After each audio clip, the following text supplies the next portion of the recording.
तो हेलो दोस्तों, स्वागत है तुम्हारा दिन की एक और नई वीडियो में। तो आज हम एक्सप्लेन करने जा रहे हैं 10th और 11th एपिसोड। तो स्टार्ट करते हैं जहां मोमो, ओकारुन और आयरा होते हैं स्कूल की नर्स के ऑफिस में और मैम उनसे पूछती है कि तुम्हें कोई बुली तो नहीं कर रहा। नहीं तो तुम नंगे होकर स्कूल में क्यों घूम रहे थे। देन वो ऑफिस रूम चली जाती है और वहाँ मोमो और आयरा पागल हो रहे होते हैं क्योंकि उनको सबने नंगा देख लिया था, तो वो क्या करेंगे। और ओकारुन बोलता है कि एलियंस मेरे पीछे इसलिए पड़े हैं क्योंकि उनको टर्बो गिराने की पावर चाहिए, जो कि उनके हिसाब से ओकारुन के पीपी में है। और फिर मोमो आयरा से पूछती है कि तुम्हें सिल्की की पावर कब से मिली। देन आयरा बोलती है कि आज ही मिली। देन ओकारुन बोलता है कि अब एलियंस भी तुम्हारे पीछे पड़ जाएंगे क्योंकि उन्हें भी योकाई की पावर चाहिए। फिर वो बोलती है कि उनको योकाई की पावर चाहिए तो वो उनसे क्यों नहीं लड़ते। फिर ओकारुन अपनी थ्योरी लगाता है और बताता है कि शायद एलियंस ने पहले कभी गोस्ट को पकड़ने की कोशिश करी होगी, पर लेकिन उनके पास इतनी पावर नहीं थी और एलियंस ने फुल फोर्स के साथ अटैक करने की भी कोशिश करी होगी, पर गोस्ट एंटिटी ने उन्हें रोक दिया होगा। और अब उनका टारगेट है स्पेशल ह्यूमंस जो कि उनकी पावर्स कैरी करते हैं, जैसे कि ओकारुन और आयरा। देन वो उनको कैप्चर करके रिसर्च करेंगे उन पे। और ओकारुन को ये भी लगता है कि उसकी दूसरी बॉल एलियंस के पास है, जो कि उस पे वो अभी रिसर्च कर रहे होंगे। पर असाइड दिस आयरा और मोमो वापस पागल हो रहे होते हैं और फिर आयरा बोलती है कि सारा इंजाम हम मोमो पे लगा देंगे और मोमो बोलती है जो करना है कर, मुझे फर्क नहीं पड़ता। देन आयरा के दोस्त आते हैं और मोमो को सुनाने लगते हैं, पर momo is a chill girl, वो कोई रिप्लाई नहीं देती। वैसे चिल गाय तो अपना ओकारुन भी है, उसे घंटा फर्क नहीं पड़ रहा। और ओकारुन मोमो को बोलता है कि कुछ तो बोलो ऐसे, पर मोमो उल्टा पूछती है कि तुम मुझे पहले बताओ कि आयरा के साथ गार्डन में क्या कर रहे थे। फिर ओकारुन मोमो को समझाता है कि वो ट्रेनिंग कर रहा था और फिर आयरा इंटरप्ट कर देती है। देन मोमो बोलती है कि ये चीज बताई क्यों नहीं। फिर ओकारुन बोलता है कि मैं भी सभी लड़कों की तरह ही हूँ, मुझे भी तुम्हें इंप्रेस करना था। और कुछ सीन बन ही रहा होता है पर मोमो की दोस्त आ जाती है और उसकी दोस्त भी अपनी थ्योरी लगाती है कि आयरा, मोमो और ओकारुन तीनों एक लव ट्रायंगल में फंसे हुए हैं, मतलब दो लड़कियां एक लड़के के पीछे पड़ी है। और हाँ, ये सच भी है। देन सीन चेंज होता है, आयरा की क्लास में उसको सहानुभूति मिलती है और मोमो को सारे गलत बताते हैं एंड दैट्स आयराज परफेक्ट प्लान। फिर से मोमो को बुली करने की सोचते हैं और फिर वही ह्यूमर्स वाली बात की वो बोतों के साथ सोई है। पर फिर आयरा बोलती है कि मैंने ही वो ह्यूमर्स फैलाए थे और फिर वो क्लासरूम से चली जाती है। देन मोमो और आयरा बाहर मिलते हैं और फिर वहाँ मैंटिस भी आ जाता है, वो एलियन, और बोलता है कि मुझे मेरी फैमिली के लिए पैसे चाहिए। और फिर वो सब लड़ने के लिए तैयार ही हो जाते हैं, पर मैंटिस बेहोश हो जाता है। फिर सीन चेंज और फ्लैशबैक में उसका बेटा दिखता है जो कि रो रहा होता है। फिर वो उठ जाता है। देन वो देखता है कि वो दादी के घर पर है और मोमो दादी को बताती है कि देखो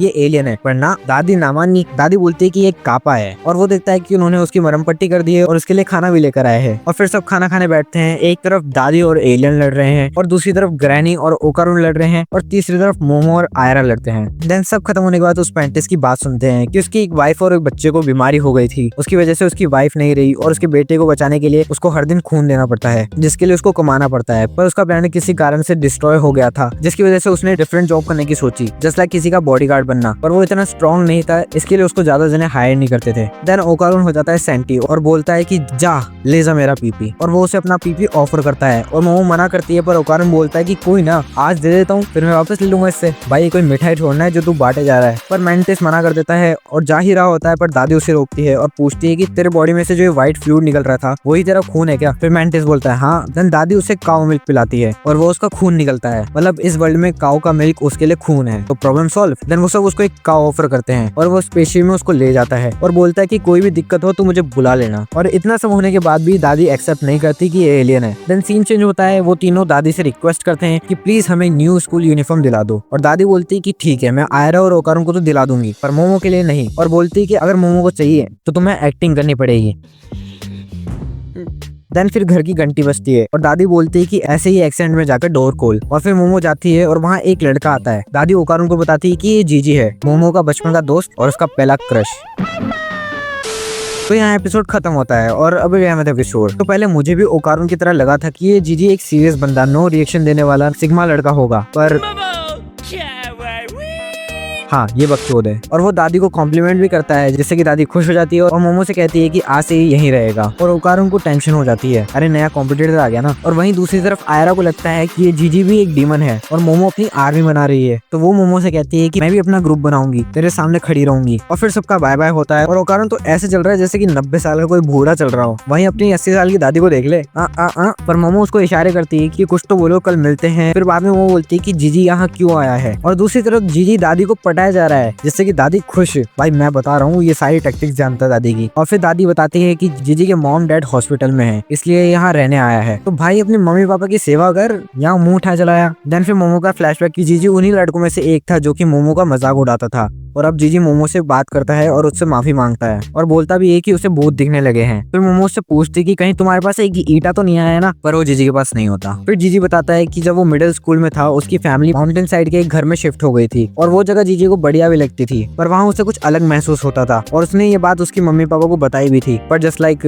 हाँ बच्चा ही तो है, मजाक कर रहा होगा। और जीजी ने ये चीज सोचने की भी कोशिश करी कि यहाँ पे कोई नहीं है, पर एक दिन उसे एक भूत दिखा और वो उसे हर दिन दिखने लगा और फिर उसके मम्मी पापा की भी तबीयत बिगड़ गई। देन उसने कुछ स्पिरिट मीडियम्स को बुलाया, कुछ नहीं 5 को बुलाया, और ये लड़की तो अच्छी है, पर उसमें से 3 जनों ने सुसाइड कर लिया वहाँ, और ये लड़की भी उसी में से थी।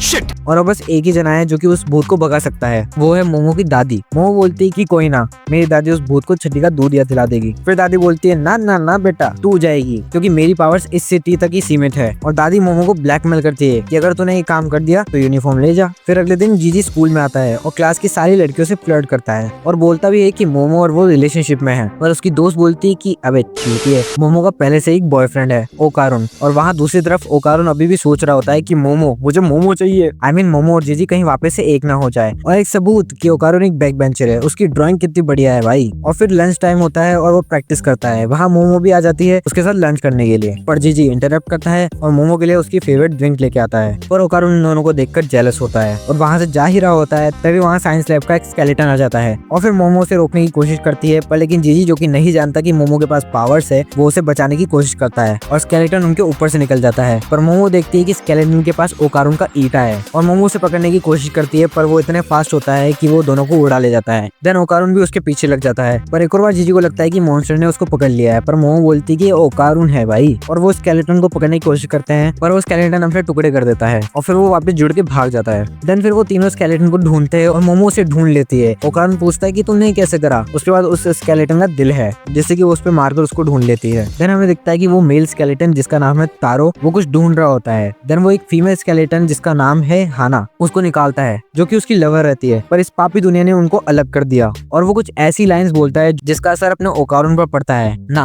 अब मैं लाइन नहीं बताऊंगा, तुम जाकर एपिसोड देखो, बहुत बढ़िया है। और फिर यहीं पर ही एपिसोड खत्म होता है। तो अब आगे के एपिसोड में देखते हैं कि क्या होगा। तब तक के लिए सायोनारा। तुम यहाँ क्यों है? ये तुम्हारे लिए खतरनाक है।